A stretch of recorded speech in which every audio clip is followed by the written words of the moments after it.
Hello and happy International Women's Day, and welcome to the SUSE Women's Panel. My name is Shelby Park, and I'm part of the Women in Tech Steering Committee here at SUSE. I'm super excited to be here with everyone today. SUSE's Women in Tech, also known as WIT, is focused on empowering, encouraging, and engaging women at SUSE through personal and professional development opportunities. Our network hosts special speakers, offers access to industry conferences, and provides a place for all of SUSE to be more intentional about gender inclusion. Before I get started with the panel discussion, I wanted to remind the SUSE team that we're donating $50 for each LinkedIn and Slack post using the hashtag SUSE Embrace Equity for a total donation of up to $5,000 to AHBAP, a charity organization that brings volunteers together to respond to social and environmental issues in Turkey and surrounding areas. It's now my great pleasure to introduce you to our panelists for today's discussion. First is April Moe. She is SUSE's Chief Marketing and Communications Officer and the executive sponsor of WIT. Next is Christine Ashton. She is SUSE's Chief Information Officer. And last but certainly not least is Denise Shannon. She is SUSE's Senior Director of Engineering for Rancher, RKE2, and K3S. Today we will discuss 11 questions as a group. Some will be answered by each of our panelists, and some will be answered popcorn style, where anyone can chime in as they feel inspired to do so. Let's get started with a question for everyone. When have you felt the imposter syndrome, and how did you navigate your way through it? Let's start with April. Thank you, Shelby, and thanks for having us here today. I have such mixed feelings about imposter syndrome because first of all, it's so normal to feel just this sense of, mild anxiety at work sometimes, right? It's something that, men and women deal with on an everyday basis. We get anxious about work. We have deadlines, anxiety, right? And sometimes we worry, like, is there a stain on my white shirt? And so I just want to say that, I have a little bit of challenges kind of just, processing imposter syndrome because this is a universal feeling that is not just confined to women. At the same time, it has been pathologized, right, into a thing called the imposter syndrome that women use to exclusively describe themselves. Now, that said, if the meaning of that is that women feel uncomfortable with their successes sometimes, and do I feel it? Yes, I do. I feel that way sometimes, and I'm working my way through it. Let me explain to you from my own lived experience kind of standpoint, like why, just kind of knowing who I am, being self-confident in the person that I am, why do I sometimes struggle with that? I do that because I think it's very uniquely tied to the fact that I'm a woman of color, and that when I look around myself, there's just not a lot of people that look like me doing the work that I do today. And when you look around and you don't see people that look like you doing what you do, sometimes you wonder about your sense of belonging. And that comes through. So sometimes I do feel, just kind of, this is strange. I wish there were more people that looked like me. And the way that I navigate through that is I think about the future. I think about what the world should be. And I try not to chain myself down to what the world is today, right? And what should the world look like? I think really importantly, I am a mom to a 2.5-year-old daughter. She's the most amazing thing that has happened to me in my life. And when I think about the way the world should be in the future, what kind of world should it be? It is a world that will make my daughter feel right at home, doing what she wants to do, feeling like she belongs. And when I think about that and I focus on that, I see myself as not a sore thumb standing up anymore. I see myself as actually, kind of making good traction and creating the world that I want my daughter to thrive in. Thank you, April. Christine? Well, first of all, happy International Women's Day, everybody. And, secondly, I must agree with some of the things that April has said. The stats on imposter syndrome are 70% of people from all backgrounds suffer from it. And, as April said, when I started out in my career in tech, the thing that you suffered from was no role models. So, you're bound to think that you're lucky or, wow, maybe I shouldn't be here if there's nothing else to compare with, right? And that doesn't matter whether it's other people, other women. And so I suppose, one of the things that I think is really important is seeking out role models. And we talk about role models a lot, but we need to talk about them more. And, that doesn't necessarily have to be people that look like you or whatever. It can be people doing the similar job or different types of jobs.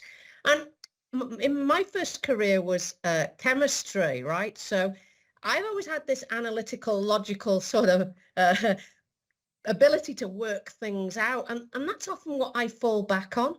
It's easy to think, well, maybe I'm lucky or whatever, but I think it's also good to reflect on some of the things that you've done and say, well, actually, was I lucky or was it because I put in the hard work? Was it because I passed some exams and got some certifications? Was it because I did a project for several years that was very successful? So I think it's really important to balance off that, well, maybe I'm lucky, with actually, what did I really achieve? And one of the things that they say about imposter syndrome is this ability to minimize your achievements. And I've done that. I remember teaching myself to ride a bicycle with clipless pedals after falling over a couple of times, I hasten to add. And I remember just thinking everybody was such a natural at it. And I remember somebody saying to me, how did you learn to do that? Did you go on a course? Did somebody teach you? And I just said, no, I taught myself. And they were like, wow, what an achievement. So I think something to reflect on is that if we minimize our own achievements, then potentially we minimize the achievements of others. And I think that starting to get comfortable with our achievements and what we've done and how we did them is super important, right? Maybe not, you don't always need to read the books and fall off your bike a few times like I did, but, being honest about how we got there is to ourselves is probably super important. The other shout out I'd just like to make is the theme for International Women's Day is equity. And I just think that this is a brilliant, brilliant theme. I think it's just a brilliant, brilliant theme because that's about each according to their needs, rather than trying to make everybody equal. And to April's point, really, maybe with imposter syndrome, we've tried to think that you felt lucky because we tried to equivalentize everybody and make everybody else feel the same. And actually, I think if we start to grow into this theme of equity, where we're more vocal about what we need to be successful, then I think that's going to help. So that's my take on it, Shelby. Awesome. Thank you so much. Denise? Well, first I want to say thank you for having me, and thank you, April and Christine, for joining me on this panel. I really relate to what both of you have said, actually, because, I look similar to April, so I don't fit in. I grew up in Massachusetts back in the day where it was predominantly, very few people of color in the town I grew up. So I totally relate to what April's saying. What Christine said about minimizing your own achievements, I do that all the time myself. So I think those are key parts of it. I think for me, the two times I can distinctly feel, first of all, imposter syndrome didn't even exist. Like that word or coin or phrase didn't exist until a couple of years ago. So I definitely felt it right after I graduated college. I went into tech, and then I had it so bad that I was like, I'm going to leave tech. And so I left tech, and I did a couple other jobs or career paths to try and figure out where and what I wanted to do. And then it kind of came full circle, and I got back into tech. I started doing it, and then it was when I joined Rancher itself. And then as I did things, I remember the most nerve-wracking thing for me was when I had to lead a training session, and people were coming to me as the trainer to train them on how to use our products. And I was like, at first I had the imposter syndrome of like, I don't know how to teach these people. And it took me, and it was a weekly training. It took me a while to realize like, no, I'm the expert. They are coming to me. Like, I know what I'm talking about. They don't know it. I'm the one who has to teach them, and almost flipping it and realizing like, yes, that's the right way it should be, not for me to feel uncomfortable with like not knowing, or if they ask a question and I don't know, that's okay. And so I think a lot of it is really trusting in yourself in what you can achieve is really important, because I think we all self-doubt. And so having that confidence, and when I talk to the engineers on my team, especially the women, I'm always encouraging, like, you are self-doubting yourself, you're minimizing your own achievements, and we all need to bring each other up. And so, like, that is how I, trust in yourself is like the biggest thing that I see that we all fail to do when we have imposter syndrome, and you kind of overcome it when you finally believe in yourself and recognize what you've done.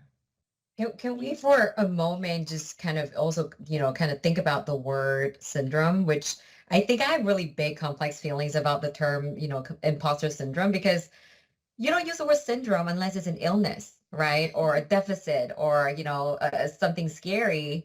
And then you have this term, right? Imposter syndrome, AKA an illness that is so confined to the use of just describing women who feel like frauds.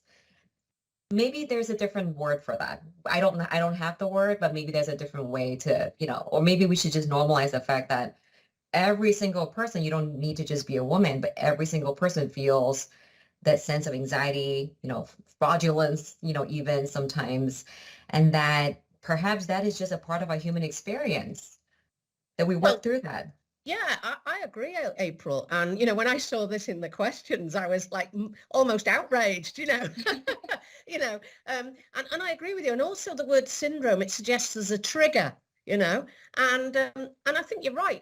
We have to normalize the fact that in a new situation, we're all bound to feel a bit of apprehensiveness. Going to an interview, you don't call going to an interview imposter syndrome, do you? So I think it's important to do that and to really think through that, you're bound to have feelings and new feelings when you're in new situations.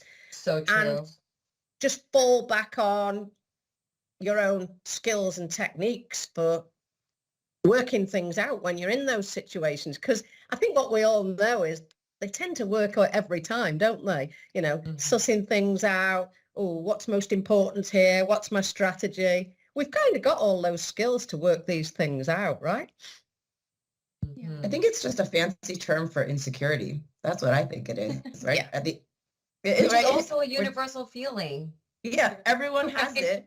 Everyone, like, I don't think there's any person who's never not felt that way. So why have we turned it into such a big phrase and made it, right? Everyone's going to be a little insecure at some point. We all face it. And so how do you have to overcome it? So yeah. At the same time, we're also juggling that with, just kind of acknowledging, right, that, we don't see enough role models of ourselves that can allow us to feel more comfortable about our successes, right? That we feel like we can take up space. So then there is that nuance too. Like, we don't like that there is a term that everybody experiences that is, used in a way that only describes women. At the same time, there's also this really real thing about not seeing enough role models amongst ourselves, and the need to continue to find role models, and the need to continue to promote, right? And find more, women that can be role models, I guess. Yeah. But also, I think what we talked about before, talking each other up and reminding each other. So, when we say, oh, I can't do that, it's like, well, let me just remember when you did that. Remember how good you were at that? Yes. Because we all forget. I mean, we all have lots of things to do. We just take things on board. So actually reminding each other that, hey, you did a great job at that, That is such a great point. Thank you. I love what you said just now, Christine. I feel like just making sure that we're building people up can really help people get through that imposter syndrome feeling where, you feel like you're not doing enough, you're not doing good enough, or maybe you don't deserve what you've gotten. I think really using a network of women to empower each other is a great way to get through that. Perfect. Well, let's move on to a popcorn question. So anyone can answer who wants to. How have you built confidence and or resiliency over the course of your career?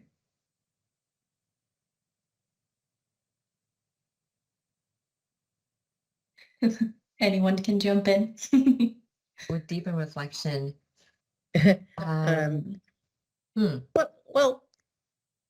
let me have a go, which is, so one of the things that I've always done is I've always changed one thing at a time.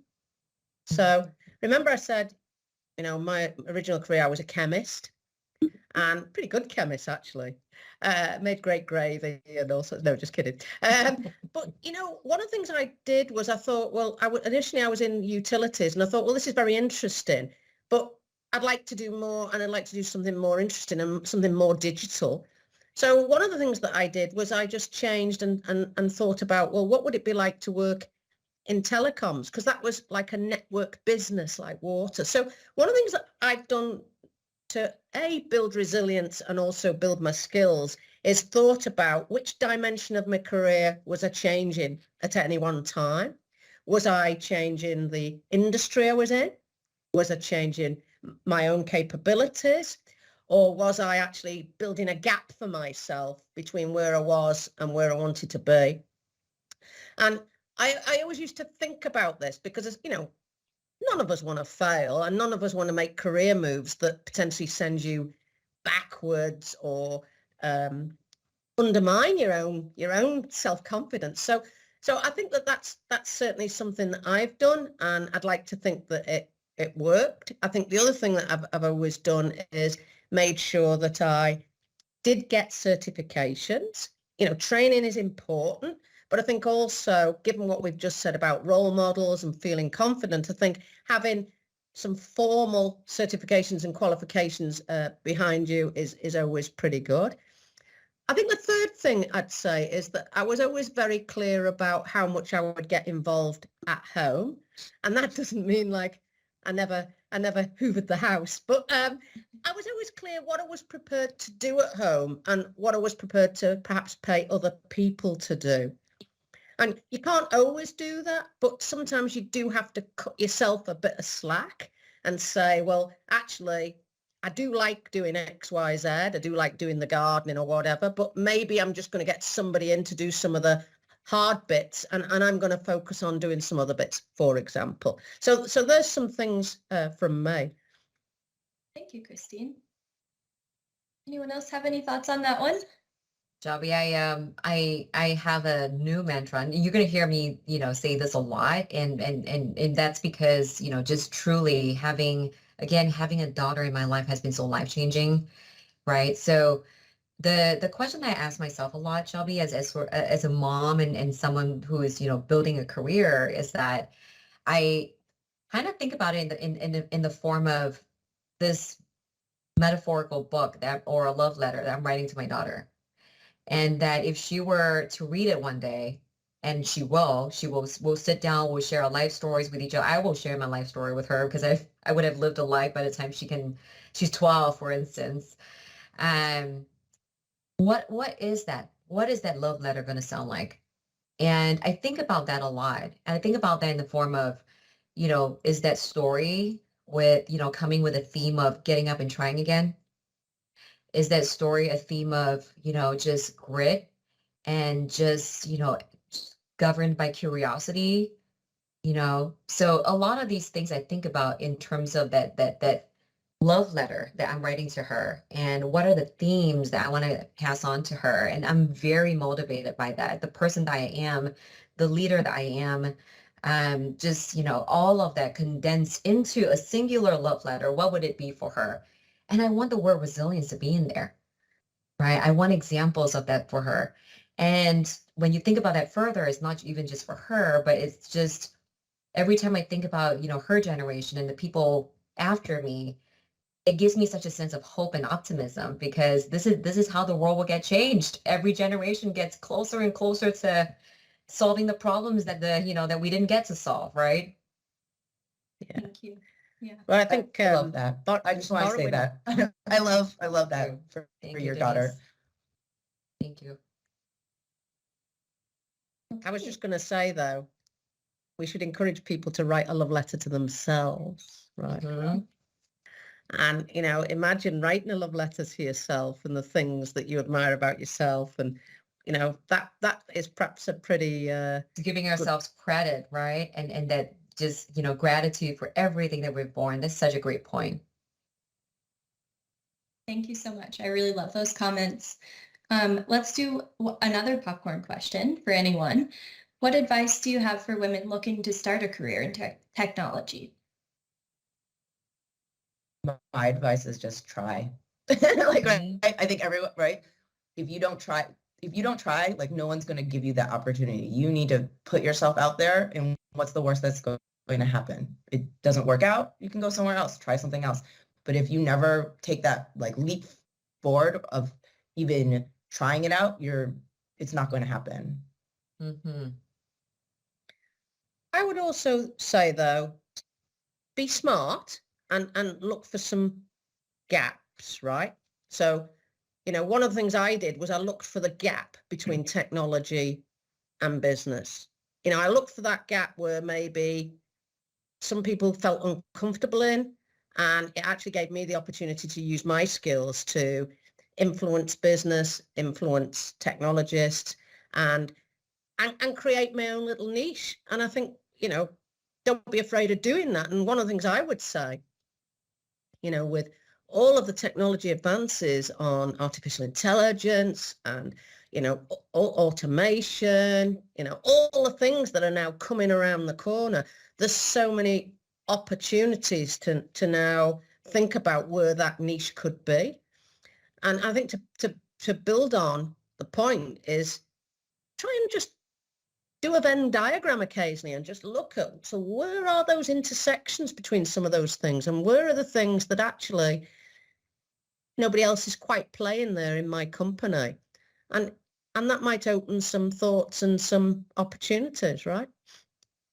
I really like the idea of the Venn diagram, where it's like also the concept of where's the gap in the industry, but also maybe where's something you are interested in, right? I think you have to find something that you're going to be passionate about yourself, because that will then naturally drive you forward to find something you're like. If you find the Venn diagram, you find that space, then you have two things that have complement of, taking something you're passionate about, taking a gap in the industry, and then as well, probably like trying to figure out what you're good at, like another circle in the Venn diagram and put it there. And then you can find your like natural sweet spot. And then that will give you more motivation to try. Because I think besides the self-doubt in itself, you need to find something that you are passionate about, because if you weren't passionate about it, then now you're overcoming two things, right? Now you have to drive the desire to do it as well as the confidence to do it. So, yeah.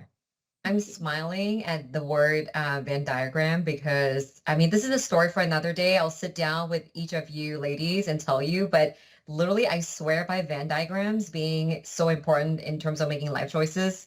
I used a Venn diagram to decide if I should date my now husband. And and it worked out for me because, we're still together after, over a decade and happy. But a Venn diagram is such a great way to be able to kind of just, tease out what's good, what are the gaps and so on, and understand that. Oh, that's so hilarious. I'm gonna have to ask you more about that later. I feel like I want to see the Venn I wish I diagram. kept it. Yeah. Thank you so much. I feel like that will be super helpful for, our internal viewers, but also our external viewers who are considering a career path in tech. And I know for me, it was just, you never know until you try, right? So, and it's hard to find what you're passionate about when it comes to work until you try a few things, and then you learn what you like, and you can build on that and, get the certifications to bolster up your skills. So thank you so much for sharing. Here's a question for everyone. What piece of advice would you give your 25-year-old self? We can start with Denise. Okay. I think 25 was right about when I decided that I couldn't do tech, and I was like, I'm gonna leave and go find something else. So I think I'd probably tell myself to continue forward, to maybe instead of jumping completely from the ship because you were scared, to go actually just find another company or find a network where you can be supported, right? Look for a role model. I think it took me a very long time to even consider the idea like, oh, I should find a role model or a mentor or someone to help me along the way. So I think just those are the points that I would, tell myself is like, right, don't run away from something just because it became challenging. Believe in yourself, and like, it's okay to ask for help. Thank you. Christine? Well, I think the thing I would say to my 25-year-old self is stay longer in jobs. Now, you might think that that's a strange thing to say, but I am a believer that it is all about pace. And I think one of the things that I did in my energy to make progress, and as soon as I realized, well, actually, this IT stuff, maybe it's not as hard as I thought, and maybe I can do more than I thought I could. I tended to move jobs quite rapidly. And when I felt a job got too easy by my standards, I kept moving on. But in reality, if I was advising my 25-year-old self, I would say, stay there a bit longer, sweat that job a bit more, even if it starts to feel a bit more repetitive stroke easy, or it doesn't consume as much of your energy. Use that energy to manage upwards or sideways or outwards, or use that energy to just reflect on things a bit more. So I think it is about reflecting on sometimes why we think or stroke feel under pressure to move about. And like I say, pace is super important and is often underestimated. So pace would be the word to the 25-year-old. Perfect. Thank you. April? Just keep doing what you do. Just don't get a face tattoo, which I did not get, which I'm very thankful for. But keep doing what you do, because I think back and I actually looked at, I was trying to think about which part of my life was I like when I was 25, and I looked at pictures from when I was 25, and I was having a lot of fun. I was going to a lot of parties. I was meeting friends. I was, meeting new people. I was dating. I was just living life, traveling. Do all of these things. Do all of these things. See the world, have fun, experiment, make your mistakes. You'll bounce back. Just don't get a face tattoo. Thank you. I love that advice. I feel like that will be so helpful for so many people, just to hear from people, I mean, obviously, the face tattoo, but everything else is just make the most of that time. I was actually 25 when I started at SUSE, and it's been like the best time of my life here at SUSE. And so I wouldn't change a thing about my 25-year-old self. That's when I started finding passion in work. So I think that's a really perfect time to decide what you want to do with your life, but still have fun. That's so wonderful. Yeah. Okay, here's a popcorn question for everyone, or anyone who wants to answer. In another life, what profession or career would you choose, or what did you want to be as a child? Anyone can answer. But I've done a lot of careers, but I know as a child, I wanted to be a lawyer until I did mock trial. And then I was like, oh no, I don't like, I don't want to do this. But as a kid, I was like, that sounds great. Like this idea. And then going through mock trial, I was like, no, this is not the path for me. So what was it about a mock trial? I think it was the public speaking, like defending, or in mock trial, you either defend or you have to play or you play one of the, can't remember the word now. Like you either are the lawyer or you're acting as the person. And it was very uncomfortable for me. I mean, it was when I was in 8th grade. So I'm like this teenager who's already uncomfortable, and now I have to pretend to be someone else or work with that. And so I quickly went away from that. But that was also, both my parents are engineers. And so I always liked taking apart things, putting it back together, understanding how things work. And so I think it was a more natural path to go into engineering than to be some person who's nitpicking and arguing and looking in the semantics of the words to figure out, what you can and can't say. There was a lot I remember of how not to ask a leading question and stuff like that. And that is just not my style, not my cup of tea. So. Perfect. Does anyone else want to share? As a child, I really wanted to be an astronaut. I took so much pride as a child to know then we had 9 planets. Now we have 8, right, in our solar system. But, I could list them back and front and back, right? I was so proud. And but then I realized I was really bad at, science, and it was just never going to work out as an astronaut. So shelve that. But in another life, Shelby, or, you know, if I were ever to leave the tech industry and had the courage to pursue this other dream, it'd probably be, you know, I'll probably get into art in some form, you know, whether it is getting into just art, just film directing, or creating some type of art, but it would be an artistic industry because I have such a love for it. Incredible. I love that. I can see you doing art, April. I can see Oh, you doing thank that. you. Thank you, Christine. Now I'm curious to hear what you wanted to be as a child. Oh, as a child, I always wanted to be in charge. And I was always in charge of my little brother and always busily bossing him about. And whenever I played cards with him, I always made sure I won somehow. And I also wanted to be a teacher. You know, it's not that long ago since people only talked about a very narrow range of careers for women. Don't forget, teacher, work in a bank. And I did try teaching. And I don't know whether I had a bad experience, but I did decide in the end I was probably better off going and teaching myself. So, you know, hence that. But at heart, I am a scientist, and I love chemistry sets, and I love all of that. So if I had my wish, I would run either a distillery or a winery or something that was like a complete chemistry set, you know, and you could influence it. So that's what I would do, and I still hope to do that. Actually, I still really would like to do that. It's so That's fun. incredible. I Yeah. imagine winemaking or distillery is basically like chemistry, but just with alcohol instead of chemicals. Yeah, it's less hazardous probably, and you know, potentially the end products are much more enjoyable, right? Yeah. And you can enjoy the fruits of your labor. There you go. Yeah. Perfect. Great. Another popcorn question for everyone. What progress have you seen on gender equality in your life and at work? Not enough. Hmm. Not enough is the answer to that one.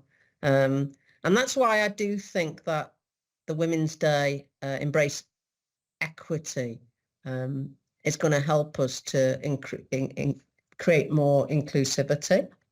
And I think it's going to help us to get away from some of the stereotypes, because if you think about it, each according to their needs, right?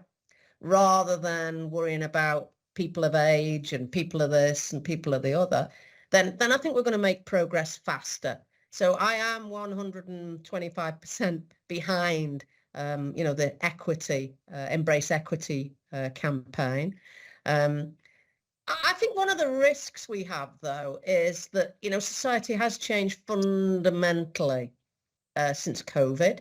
And I think that, you know, we were talking about imposter syndrome, talking about all those sorts of things. But, you know, at the end of the day, I think what we also need to do is be clear of our boundaries. You know, working from home has meant that roles and responsibilities are blurred a bit, you know, and you know, I found myself busily diverting myself to do a chore on the way out the other morning, and happily I did it wrong. So hopefully I'm never going to be asked to do it again. But you know, it's easy to backslide, and I think one of the things that thinking about our boundaries, making boundaries clear in a nice way is probably going to help. And I think it's, on the one hand, we've backslid, I think, a little with COVID. So boundaries and rethinking, that's going to be important. But on the other hand, if you look at some of the progress that has been made by including women on boards and, you know, hitting those percentages that were espoused by all the different countries are getting women on boards and women in the FTSE, you know, there's been a lot of progress made that. And I think that it's going to be really important to make sure that we lock that in, but we've got to make more progress in the other layers of people's careers and probably in society. But I do think that some of the changes that we've made through COVID of making the workplace, I'm going to use that word, equitable, you know, and I'm normalizing the fact that it's okay for somebody to go home early to walk their dog or pick their kids up or do their artwork. I think it's going to help everybody, not just women really. But we need to see more progress faster still. Thank you. Great. Let's do a question for everyone. We'll start with April. How do you balance your career, personal life, and passions? And is there such a thing as balance? You know, I've been on both sides of the spectrum where there is and there isn't, and I've tried, both ways. And I believe my personal response and my answer lies in the middle.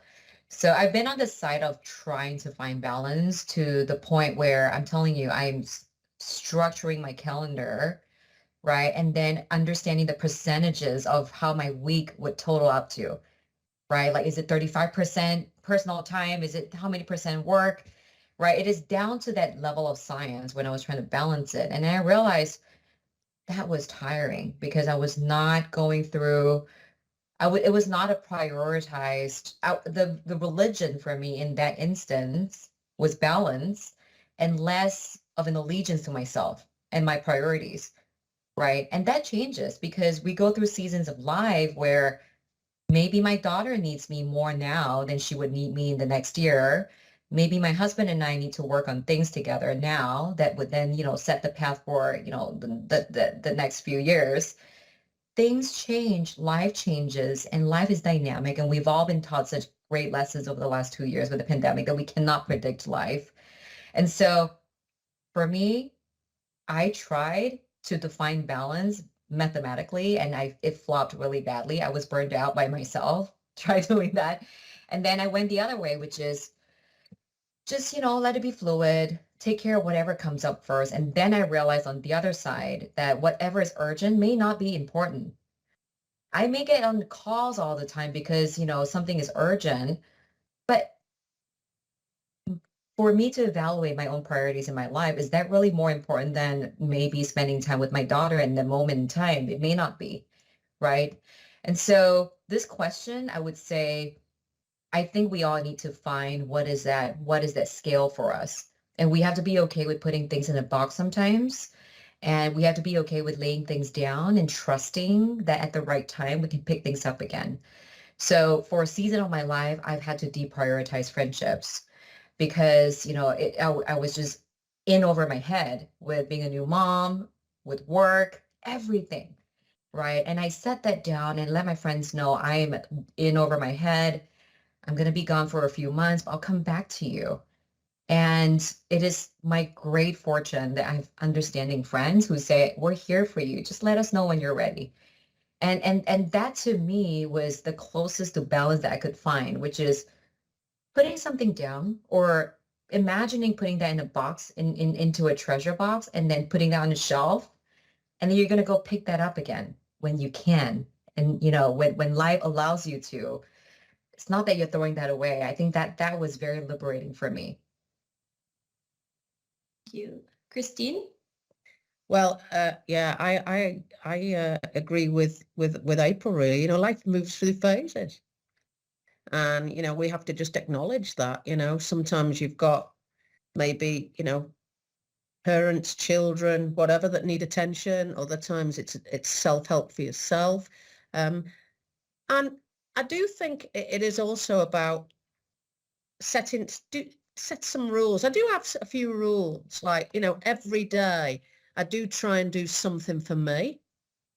Even if it's really small, right? I do try and do that. And also, I give myself permission, if I do want to blob out on the sofa for a few hours, I do it. Mm-hmm. I just do it. And I think you have to do that. I think you have to be probably clearer about what really pleases you and, what really pleases you and what sits at the heart of your values. And, make sure you prune things from time to time so that those things take center stage as well. Because there's nothing more miserable than somebody at work who doesn't want to be there or somebody out with their friends who doesn't want to be there, right? So I do think you've got to have that feedback loop all the time. Is what I'm doing pleasing me? Is it getting me where I want to be?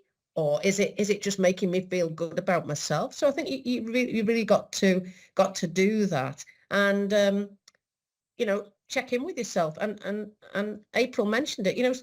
People are often a bit dismissive about writing journals and things. But, you know, one of the good things about writing journals is you start to see the repeat loops, and you start to see the things that actually you do a lot, and sometimes apply some of the tech rules to yourself. What are the things in my life I could automate? What are the things in life that actually I don't need to care about anymore? You know, does it matter if we have this, you know, drive 3 miles for the special brand of XYZ, or does it just not matter anymore? And I think the things that matter and the things that you prioritize definitely change. The things I used to worry about that now I'm just like, nah, you know, and you worry about different things. So, but the main thing is be happy, isn't it? And be happy with yourself, and do the things that please you as much as you can and as often as you can, is what I would say. Thank you. Denise? I really relate to what both women have said. I think the big theme I hear is, right, a lot of it is prioritization, right? I don't think any of us can expect that you're going to achieve and be over the top of all 3 categories all the time. And I kind of really want to go on what Christine said is, I think the 4th category should be yourself, right? Like, how do you prioritize and like balance what you need, what you're doing? Because I think we talk about career, passions, and personal life. And yes, those all implicitly talk about yourself, but I think we do a disservice where we don't think about what do we want to do, and like, what is it that I want? What is it? Do I want to invest right now in my career? And it's okay if that's going to take a back seat for my personal life, right? Or do I now, you know, is family, right? I have kids too, right? The different ages. Mine are much older than April, so I've been there. I know when they're really young, they're very high demand, and recognizing everyone who's had kids understands that. And so being able to say, you know, to tell work and say, hey, I have to do this. I have to go pick up my daughter, or I have to, you know, they're sick today, so I might not be as available. And people will be understanding, and not, I think we think of work as a box where people like that nothing can intersect. And so that's where we shoot ourselves in the foot, where we don't allow people to realize that, you know, your personal life might come up and it's going to affect work. And as leaders, I think it's important that we set the role model of like, yeah, there are going to be times where we say, oh, I need to go do this for my family, so other people can also feel that way too. Because if we pretend as if work is all for us, that's how they're going to mimic their lives. But if we are able to go forward and say like, okay, I'm not going to be available every morning because I have between these hours because I have to drop off my child. That's the part of life that we all have to do and adapt to, and we need to, that's the balance I think you show, is how to display it and how you represent it at work for the teams that you're leading. Mm-hmm. Thank you. Yeah, I You know, totally agree Denise, with that. I was just going to make a quick point, really. I mean, Denise, I think you make a super valuable point, you know. Making yourself available anytime, anywhere, sort of, you could argue, might decrease your value in a way, you know. And I think the lesson I learned was years ago, I was like, ring me any time of the day, be anywhere. I cancelled my life, you know. And actually, I'm not convinced it got me as far as I thought it would, right? And I think what I learned, even though it was a hard place to stand, I remember when my husband was really quite ill, and I remember having to stand in the office and say, look, I need to go now at a certain time because ... And I remember how hard that felt. And I remember how I tortured myself, like, you know, how could you say that? Well, how can you not put your work first? You know, that back channel that's jabbering at you is, and I think sometimes, Denise, it takes, I won't say courage, that's too strong, but it takes determination to stand and do that. And I think that anybody who does that, men, women, anybody that does that is to be applauded, quite honestly. Because like I say, sometimes it makes people respect your input more, respect you as the commodity and the value you bring more. And I would just say to people, don't underestimate the positive impact doing that can have, as well as trying to quieten down the voice that says it's going to have some sort of negative impact at the same time. Thank you. I love that. And I feel like we're all really lucky to work at a company like SUSE that really does value, you know, the work-life balance. And, you know, I feel like for the most part, everyone is very understanding when you need to step away from work for a couple hours to take care of a personal matter. And I feel like for those of you who, aren't working at a company like that, maybe consider shopping around and finding, a company that suits that work-life balance life that everyone wants to have. So yeah, thank you so much. I really appreciate all those thoughts. Let's go ahead and go to our final question. As a woman leader in tech, what have been your reflections over the past 12 to 18 months on the challenges and opportunities for women? And we can start with Christine on this one. Yeah. I mean, it's a great question. And I think, one of my reflections is that maintaining rights that women had already won is really important. And, we must never give up, ever, trying to do that. We've seen some rolling back of women's rights in various countries, particularly access to education and learning, which I think we have to campaign for. And I'd like to think that, things like that, something can be done pretty soon. But if it's not, we mustn't forget campaigning for things like that. And as we said earlier, during pandemic, many women were at home trying to educate kids, trying to work full time. We've got to keep preserving those gains, but and the way we start to do that is to think about setting some boundaries. And maybe why we're not thinking about imposter syndrome, we can think about maybe there's some new terminology around setting boundaries. Maybe it's about our contract or whatever. Maybe there's something else we can think about that. So I think that, access to education. I also think that, what we've seen over the last 12 to 18 months is there is a dearth of women at the tops of countries, never mind companies, right? And we've got to fix that. We've got to fix that in life. We've got to make sure that countries role model good behavior, never mind firms and never mind schools, right? And I think that that's something that's really, really come out. I think there's been a lot of pressures on women over, cost of living crisis. And it must be very, very hard if there's a cost of living crisis and you want to do something for yourself. So I think there's things to think about, like how do we be nice to ourselves? How do we still continue to give ourselves permission to buy whatever it is we might like, a scarf or something that we might like, or a book to learn a new skill, even when money's tight. Campaigning for each other and speaking up for each other, so that we get the rights to do the things that we should expect.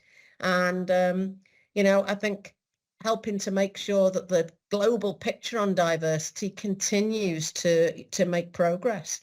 I think these might seem like big things, but almost if those big things start to come right, I think a lot of little things will follow, right? Thank you. Denise? Christine is definitely thinking big and global. I'm thinking like just at the home, right? I think the big challenges that I've seen or when I reflect on it is what COVID did to families, right? There are so many families where I think we talked about it earlier, but I think where it really put women in a back to almost where we were before, because the women were expected to now help educate the kids or take care of the house. Like there's a big difference when your kids go to school, and God bless all those teachers, versus when suddenly they're in your house and you need to do that on top of you yourself are trying to figure out how do you navigate working from home, working remotely. So now we have remote schooling and now that things have opened up and we're still going back, how do we refine that balance? And I think, right, we've taken a back seat where the balance has shifted, and now it's a little bit harder. Women now, it's a little bit harder because, there are some who have left their jobs because you couldn't do both. Like, we're lucky that we're at a company, I think, that made it possible. And, there's a lot of flexibility, and we were able to transition into being able to work from home if needed and take care of your kids. And even coming back now, we still are flexible in that sense, but that's not everywhere. And so, I think there's a lot of opportunities to try and figure out how to help people to get back to where we were. I still think we're recovering from pandemic and lockdowns and the adjustments that everyone had to make, or even just not being around other people and forgetting who your role models are, or how to find them, or what to look for. And so I think there's a lot of opportunity there to help women continue that path. Thank you, Denise. All right, April, your turn. I just love that between Denise and Christine, we touched on, just kind of at a global big scale, what we need to do, and then at the personal scale, what we need to do. So my reflections is mostly centered around how do we power ourselves forward? Because I think the echoing, sentiments from the last 12 to 18 months is that as women, we're really tired. We're really tired. And so I am right now really just kind of thinking through the notion of rest. And I'm reading this book called Rest is Resistance. And, it is the idea that when life gets hard and when life demands more of you, rest. It sounds counterintuitive, but we really truly deserve and need to rest. We don't need to earn our rest. We are built to rest so that we can play harder, we can enjoy things more, right? And that we can be more imaginative, we can love harder. And so it is the notion of we have felt a collective sense of fatigue. And, what do we do about that? Is it by working harder? Is it by, automating things and then still using the spare time that we have to do something else, that we're constantly busy? So I would say the opportunity here is to challenge ourselves to rest, because we know that we deserve rest. And then with rest, we can go further. We can love harder. We can laugh harder, right? And, it's just the notion of that combined with the notion of let's continue to want the best for one another. I want the best for you, Shelby. I want the best for you, Denise. I want the best for you, Christine. I really do. And, let's just be that person that will continue to be wanting the best for one another and challenge ourselves to do that. Because when we start individually wanting the best for one another, collectively, that's got to make such a big change and such a big impact. Thank you. I love that. Thank you so much. And thank you everyone for joining today. It's been such a pleasure to hear from you and learn from you. And I know everyone is going to love hearing from you as well on the outside. But just a final reminder for everyone to do those posts with hashtag SUSE Embrace Equity so that we can donate those funds to Turkey and for their relief efforts. And I hope everyone has a wonderful rest of their day. Thank you so much. Thank you. Thank you so much. Thank you.